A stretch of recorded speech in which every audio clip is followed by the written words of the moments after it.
Warrior Nation, here we are once again. Isaac, how you doing? Doing well. How about you? Doing great. Special guest today, head softball coach, Coach Coach Ardeeser. Clay, good to have you.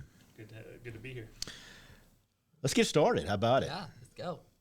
Talk a little bit, Clay, maybe about bring up your hometown, kind of some of the sports. Obviously, you played baseball in high school and college. Share a little bit about that. And then maybe some previous coaching stints you've had prior to arriving here in August. So grew up in Loganville, Georgia. It used to be a little tiny town. It's gotten a lot bigger since I left, but it's about 45 minutes east of Atlanta, so kind of close to there. Played high school ball there at Grayson High School for 4 years. Went on to play at Georgia College for 4 years, and then played 2 years of independent pro ball. 1 year out in Kansas, and the other in Michigan for two separate leagues. Coaching, I kind of got into coaching right away as soon as I got done playing ball, because I could do independent ball in between coaching high school seasons, because independent ball was only a couple months in the summer, and so my administrators and stuff would let me do that. So, so I started back in, that would have been 2015, I think. Coaching, was an assistant coach at a high school called John Millage Academy right near Milledgeville, where I was at for college. Then went back home, ended up being an assistant coach at my old high school, Grayson. And then finally got into kind of the building side of things. Was an ISS coordinator, which is in-school suspension, so I dealt with the bad kids. So, the rough bunch. So you'd have had Isaac in class. Yeah, there you go. Yeah. I'm offended. Dealt with the rough bunch for a year. Was assistant baseball coach there, and then that's when I got into softball. Was assistant softball coach there as well.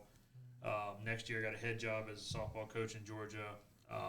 And was also assistant baseball, or I was supposed to be assistant baseball coach. The head baseball coach leaves, so I ended up being head baseball and head softball that year. Decided it was kind of a little too much for me. Moved back home a little closer. I coached at a high school called Heritage High School. Was a special ed teacher there. Did special ed science, and was a head softball coach and assistant baseball coach. God kind of was pulling on my strings a little bit. Just high school wasn't for me anymore.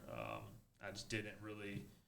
It just didn't, really move me in the right direction of what I wanted and what I thought I was called to do. So, really, God just kind of put it on me of like, well, try college out. And so I didn't have any connections in the softball world. So baseball was kind of, I was like, I can do that. I got guys I can text and stuff like that. So.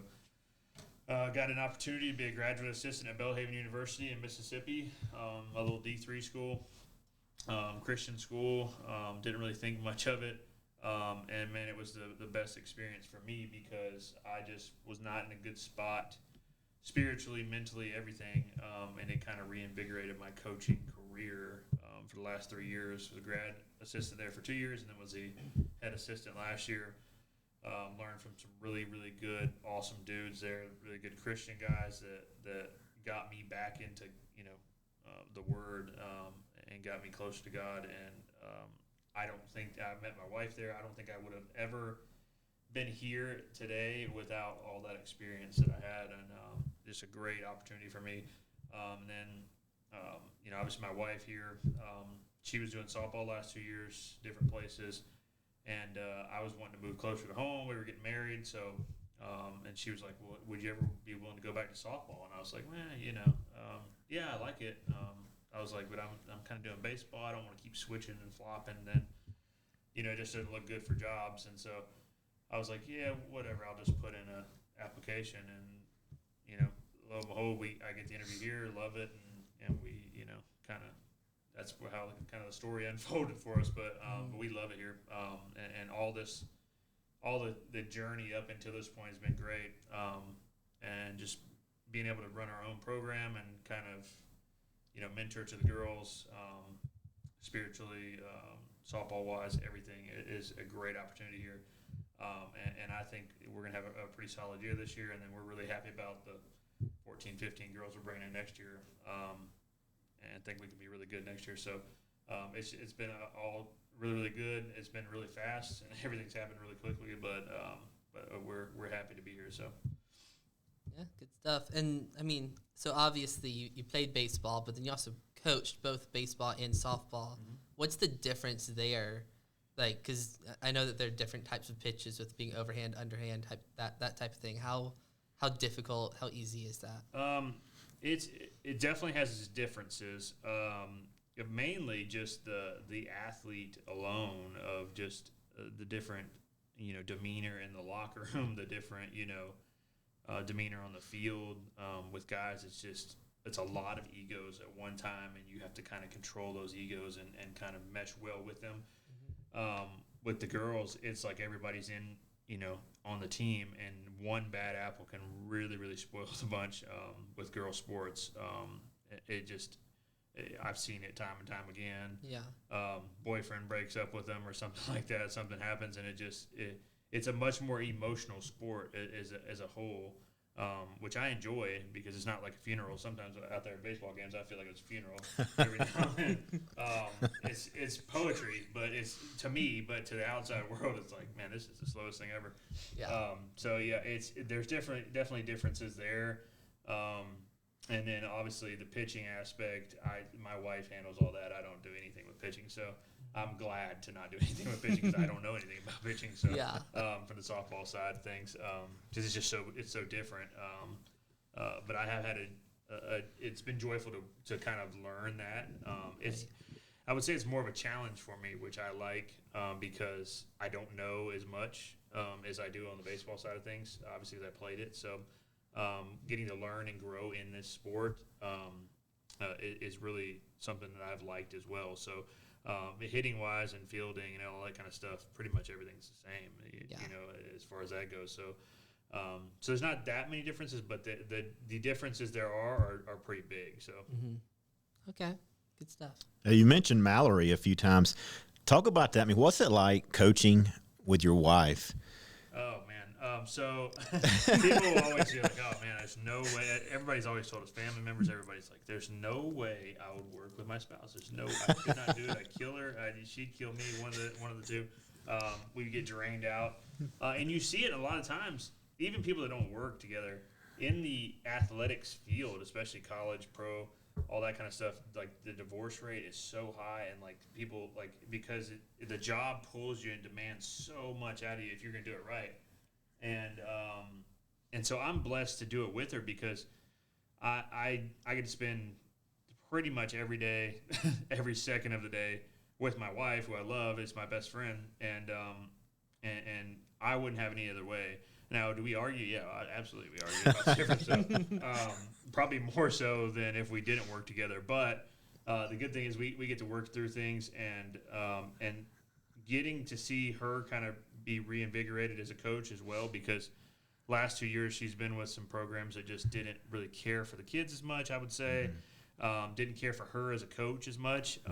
And she's got a lot to offer, and I wanted to let her, kind of take control of the pitching staff and like have her own little deal with that, and kind of grow. She wants to be a head coach one day, and so I want her to learn as much as she can about how to be a head coach, because I want her to go and do and fulfill her dreams of what she wants to do. But yeah, it's been having her is in my corner, knowing what I do every day because she does it too. Right. That really helps, because you come back home to somebody who doesn't work with you, and it's like you're trying to explain things to them, and they don't understand. And so, but she understands everything. She knows everything, all the hard stuff I go through, she goes through it. All the good stuff, she'll go through it. So it's and then I have my father working out as a volunteer coach with us. So it's kind of like everybody always says, "Oh, you guys got a family coach staff over there." I was like, "Yeah, we really do." So all the same last names on the website. But it's been awesome, man. It's been, like I said, it's been a blast to do it. And I wouldn't have it any other way. I was definitely skeptical about it at the start, kind of doing it. But going through it now, we've kind of learned each other and how we tick and stuff, and so it's been really good. So nice, Isaac. This might be the question of the podcast right here, Clay. You two are battling who's going to hit cleanup. Who gets the final say? she's more competitive. Really, she is. So she would probably say her, but no doubt it's me. If we're talking, I always talk to her because she pitched in college, so D1 pitcher and I was D2 hitter, and so I always tell her, like, anytime you want it, just face it up. We'll get it rocking. So I'm a little older than her, but I think I still got it. So yeah, if I had to pick, it's me 100 times out of 100 times. But if she had to pick, she's probably choosing herself 51 out of 100. So nice. That's a good question, G. Just got to say that. That's quality. That's quality. So you know, first season as a head coach for you, and we've touched on the the family coaching tree that you have. Like, what will the day before season opener look like for you? The day, first off, the week of openers for me, or even just any game, I scout like crazy. So I was in there before this watching scouting stuff. So I'm going to scout teams probably up until about an hour before the game if I can. So I'll do definitely a lot of that. I'll this week I'll be working on the field. If any kind of rain, anything like that, I'm working on the field. I'm trying to get that stuff ready. For me, more so making sure everything's right, because I'm not a super perfectionist, but when it comes to like game days and stuff, I want them to go as perfect as possible, even though it's not possible. Right. And then my wife is even more of a perfectionist than me, so we'll both be kind of running with like chickens with our head cut off for the first game. So, but really just trying to kind of make sure we're prepared, because that's the biggest thing for me, is making sure we're prepared for every game. It's hard, but at the end of the day, as long as you're prepared for your competition and you think that you've done everything that you can to get your team ready to play, then that's all that really matters. I mean, if you just don't show up and play, then you just don't show up and play. But I would hate to have our team not prepared to go out there and win with more talent. So that's kind of the day before a game, day of a game. I'm kind of just trying to do everything I can to get everything ready to go. So yeah. So has obviously non-conference games are first, but have you already started looking at conference games too? I try not to look too far ahead. I definitely get caught in the probably more so than a lot of coaches. I'm a stat rat, so I just look at like, well, they won this many games last year and didn't make the tournament, so how many do we got to win this year? If we can win this many, we beat this team. I'm trying to kind of count the wins, so to speak. And so I definitely do that, but I try not to. Early on, we'll play non-conference. We'll play as many girls as we can and many pitchers as we can. Try to get to see who's going to help us out, for the long haul. Because these games they matter, but for me, they don't matter as much as conference for sure. Because if you win your conference, you go anyway. So we'll play a lot of people. Kind of try to take stuff with a grain of salt a little more, work on things as much as we can, and then try to get them buttoned up for mid-March when we start, conference play. So that's kind of where we're at on that as far as that goes. I try not to, but yeah, I do get caught doing that sometimes. Yeah. So we're gonna be friends, because I'm definitely a stat rat too. That's for sure. Yeah, Isaac's doing stats first game, I believe. Nice. So that'd be good to sit in the press box. He was in there some last spring, and a lot last spring. I was in there a lot last year. Exactly, he I like was. giving hitters hits, and then Mallory, my wife, hates. She's a pitching coach, so she just any ground ball in the infield, if the infield doesn't catch it, she counts it as an error. Oh, of course. So it's always a fight with the hitter squads. We're over here like, I'm like, that's a hit, that. She's like, no, that's not a hit. And I'm like, well, the infielder dove to their left and barely nicked off their glove. No, that's an error. So anyway, so we'll be fighting on those. Okay. Exactly. Hitting coach versus pitching coach. Good to know. Great. You have a list of emails coming to you that night. Yeah, just warning you. Okay. Good stuff. Well, personally, I'm looking forward to seeing senior team play and compete on the field. I know you two have done a great job, whether it be the weight room, conditioning, academic support, not even to mention the actual skill development that I've noticed this fall. You kind of got a late start, obviously, in the hiring process, so a little limited in terms of recruiting from a full year out. You have a good nucleus, I feel like, of good incoming class. I know you've done a great job. Y'all both have done a great job with this upcoming signing class. Talk a little bit about the team dynamics. In a short amount of time, you're the third head coach that some of these student athletes have had here during their career at Southern Wesleyan. So talk about maybe what you did, the two of you may have done at the start of the fall, kind of leading up to the spring season here. Yeah, I think the biggest thing with us was trying to get, a good culture, and I've talked about it a lot, throughout it, because you have when you have that many coaches in a short amount of time and players just kind of, trying to mesh well with different coaches, it's hard. And so with the culture as far as that goes, because it's just people coming in and out, different players in and out, all that kind of stuff. We had 7 returners when I walked in the building, and then 3 ended up deciding not to play because of different reasons. And so really we only had 4 returners, and so we have more.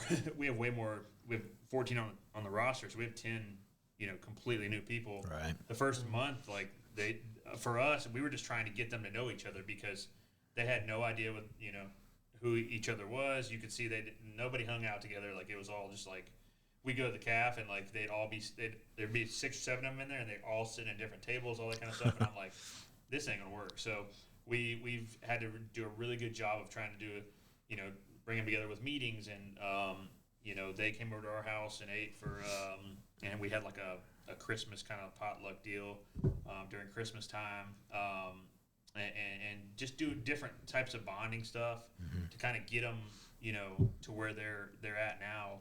And man, they're all a really good collective unit now, where it's just I feel really good about the chemistry of our team, the culture that we have now. People don't, when I drive down, if I say practice starts at 3:30, we have girls getting the field set up, like they know what they're doing, like they read the practice plan, like it just goes so much more smoothly now than it ever did before, where it was kind of just like, I don't know if it was just kind of just a little bit of a cluster as far as like what they didn't know, they didn't have the direction of what they wanted to do. And so we got some good players. I think, out of the returners, we got some really, really good players that can help us out this year, have some good years this year. And then we have some of the newcomers that are really going to help us out as well. And we added 2 girls at the break. They're going to help us out a ton. I feel good about our team now. At the start, I didn't know what we were going to get, so to speak, because we had to scramble to get as much girls as we could, while also trying to find the right fit. Because I didn't want to bring in just anybody, because I'd rather lose with a good culture this first year and bring in people that fit that culture of what we want to accomplish in the future, rather than bring in some players that are come in here for 1 year, maybe win more, but in the long run they end up leaving, transferring out after the end of the year because they just don't fit here. So we wanted to make sure we had that good collection of things as well. But I feel like we're gonna hit the ball really well this year offensively. I think we got some really, really good sticks. Their swings have came a long way. We put up 5 or 6 runs on Gardner Webb, which is a D1 program, and they're not bad. So in the fall, and so we really expect the offense to be good, and we expect to play really good defense. On the pitching side of things, it's like if we can get something from the pitching staff as far as a collective whole of just holding them down, as much as possible, hitting the spots, commanding the zone, giving our defense a chance, I think we'll be really competitive this year. Our goal is just kind of to win enough games, make it to the conference tournament, and then anything can happen. So Exactly. I've won 2 conference tournament championships as the 7th seed and the 8th seed in our conference, and that was the last 2 seeds in. So, and then the one year we go as the 3 seed or whatever, pretty high ranked, we go win 1 game and lose the next one, we're out. So,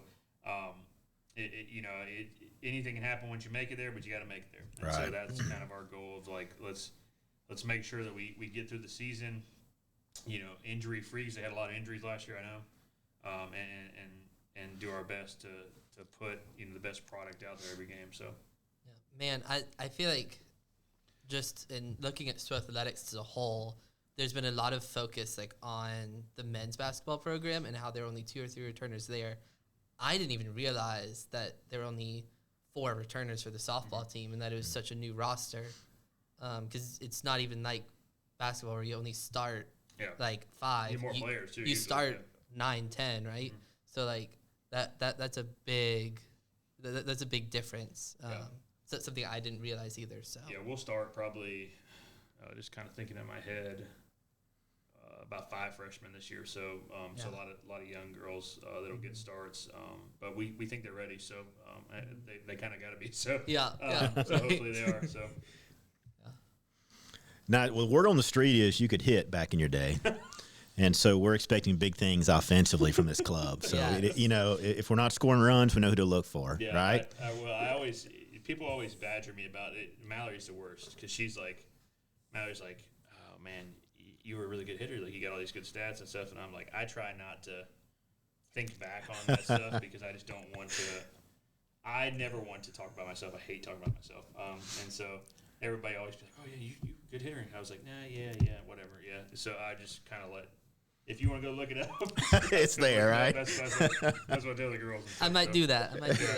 So anyways. Exactly. Good. Well, one of the things we do during this podcast is we do kind of a rapid fire. Okay. So we're going to throw a word or a sentence out to you. First thing that comes back in your mind, 1, 2, maybe 3 words if you can. And we'll make that happen. I'll start it, and Isaac will go out and bag. So, favorite MLB team? Oh, it's Phillies. All right, Phillies, nice. Favorite food? Oh man, I want to say tacos, but I'm gonna say barbecue. So like steak, hamburgers, like brisket, ribs, all that kind of stuff. So pretty much anything put in front of you. Yeah. Okay, all right, good deal. All right, in college, think back on your hitting days. Yep. School you love to hit off of? Lander. Oh, nice. Easy. My former player of mine, actually, the head coach of Lander, so I will have to let him know that. I probably had, if I didn't have over a 500 batting average, I'd be very shocked. Wow. Yeah, it was a great place to hit. Ball flies out there. I don't know why. Yeah. It just does. Do we play Lander this year? We do, yes, at their place. Okay. Does, yeah. Okay. Yeah, softball, I think. Hopefully we have home runs. Yeah. Minimum 10 runs there. Yeah. Minimum 10 runs. Yeah. This is kind of my favorite question that we ask people on the show. If you could not coach baseball or softball, but you had to coach at the collegiate level, what sport? Oh man, I'm gonna say shockingly probably golf. I love golf and I'm a pretty good golfer. But my wife would probably say like basketball or football for me. I think I know a lot about football. I don't, but that's why I can't say that. Yeah. I know enough about golf where I think I could get away with it. So golf. Okay. I'm sure you got a hefty drive too. Actually, a golf righty. So really? Opposite side. I did that so I could golf and play at the same time. Oh, So gotcha. I wouldn't mess Makes my sense. swing up. Makes sense. I actually don't. I hit it straight, but I don't drive it very far. Okay. Actually. Okay. All right. There's an argument. We'll kind of touch on this earlier, but there's an argument with the starting lineup. Okay. Who wins the argument? Between me and Mallory? Yes. Oh, man. Because you are the head coach. Yeah, well. If you look on the website, I'm the head coach. Understood. It's probably Co more than anything. I will say I win the battle with that because she's just going to be like, well, you're the head coach. So that I would say I win it. Okay. Respect for authority. There you go. All right, last question, and I think I might know this answer. All right, the NCAA calls you up. They says, hey, Coach, you can change the softball season to any month, starting up in any month of the year. What month would it be? I'll tell you this, it wouldn't be January. I would say probably May or something like April, maybe. Okay. April would be my guess. I was shooting for June. Yeah. Summer, yes. I walk into the weight room, and it can be 80 degrees outside, and he's got this big puffy SWU jacket on. Yeah. And I'm just thinking, how in the world are you going to survive January, February? Summer, yeah. So Sure. I figured it'd be June, July, something like that. Starting in April because then it's starting to get, it's getting hotter then, and then, first games in like May and roll through. Right. Well, that definitely makes sense. So. Yes, it does.